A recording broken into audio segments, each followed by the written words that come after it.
Dari Polda juga? Iya. Bapak tahu nggak? Ini sudah ada undangan, sudah ada panggilan. Kok masih ditungguin? Ini tugas dalam rangka apa? Dalam KUHAP ada apa? Orang yang mau dipanggil ditungguin dengan tim yang begitu banyak ini. Namanya siapa, Pak? Andi. Pak Andi, saya mau kasih tahu ya. Di dalam KUHAP itu sudah ada prosedur. Kalau ada panggilan, maka cukup surat yang diantar dipanggil itu. Jadi ada kemudian ada seperti penangkapan, Pak. Iya. Nah, kemudian pada saat itu Bapak Lutar kemudian kemarin ada Pak Gufron. Ya.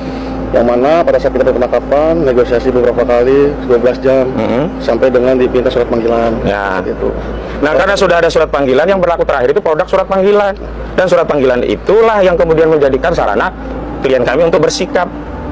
Ini kalau orang dipanggil secara patut kemudian ada, ini apa maksudnya, Pak? Ini klien saya nggak bisa keluar. Saya mau komplain ya.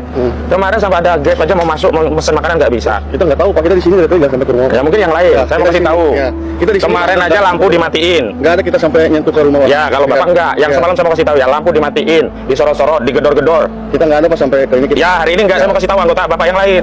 Itu udah kayak PKI aja, Pak. Ya intinya kan kita kesini jaga, kita di sini. Nah, hari ini jaga surat perintah jaganya mana?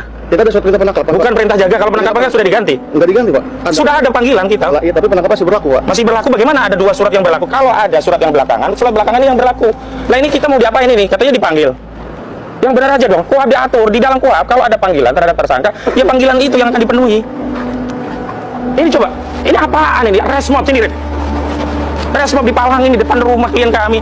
Pak Charlie Chandra ini kalau keluar, ini intimidasi ini. Ini intimidasi ini, Resmob nih. Pak Kapolda Banten, saya kasih tahu ya, Pak. Bukan begini, Pak, cara menegakkan hukum dengan mengintimidasi rakyat warga negara. Silakan, Pak. Ada prosedurnya, Pak Kapolda. Prosedurnya diatur dalam Kitab Undang-Undang Hukum Acara Pidana. Dan penyidik dari Polda sudah melayangkan surat panggilan.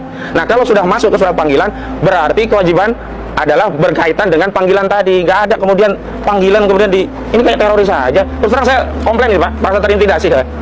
Klien saya seperti ini. Kalau Bapak nggak keluar dari sini, saya bawa ke Komnas HAM. Saya bawa ke Komisi 3 DPR RI. Silakan Bapak berkoordinasi dengan atasan. Karena atasan Bapak sudah mengirimkan panggilan kepada kami. Kalau tetap ada di sini, silakan koordinasi. Saya tahu Bapak-Bapak hanya menjalankan perintah, tapi sampaikan kepada yang memberikan perintah.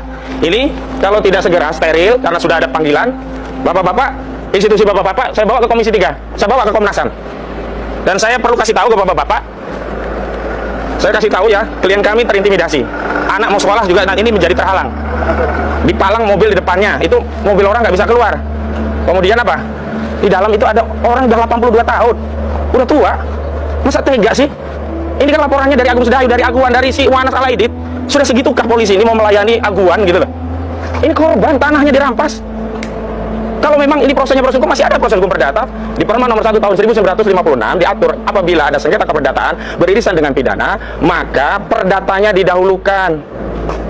Inkrah dulu, baru pidana. Oke deh, itu diabaikan. Belum ada surat ke kami terkait surat yang dikirimkan kuasa hukum. Apa sikap Polda terhadap surat yang dikirim oleh kuasa hukum? Tapi bukan begini, langsung ngambil surat penangkapan. Begitu surat penangkapan nggak bisa diberi, panggilan. Setelah panggilan masih ada orang yang ditugaskan. Ini tugas negara apa ini? Pak Kapolri, Pak Listio Sigit Prabowo, saya mau kasih tahu Pak Kapolri, tidak seperti ini cara melayani masyarakat. Tidak seperti ini cara mengayomi masyarakat. Tidak seperti ini cara menegakkan hukum. Prosedur dan substansi harus benar. Tidak boleh untuk menegakkan hukum dengan melanggar hukum. Prosedur KUHAP harus tunduk kepada apa? Surat pemanggilan. Surat pemanggilan itu bukan kami yang bikin, justru surat pemanggilan itu penyidik Polda dari Banten. Kenapa penyidik mengirimkan surat panggilan pada saat sama penyidik juga mengintimidasi, masih naruh anggota di rumah klien kami. Ini kan sama saja mengintimidasi klien kami, Pak Charlie Chandra. Dan Pak Kapolri, Pak Listio, saya mau kasih tahu ke Pak Listio. Pak Listio sendiri yang meminta Polri itu agar humanis. Agar apa? Presisi katanya. Presisi. Nah kalau kita bicara presisi, itu ya harus mengikuti prosedur KUHAP dalam pemanggilan orang. Jangan surat pemanggilan dikirim, tetapi juga terus dilakukan intimidasi. Dan saya mau tegaskan, sekarang yang mengikat adalah surat panggilan itu. Karena apa? Surat panggilan itu dikeluarkan oleh penyidik, kecuali kami yang mengeluarkan surat panggilan. Nggak mungkin ada dua otoritas di dalam proses penyidikan. Panggilan ya panggilan, penangkapan penangkapan.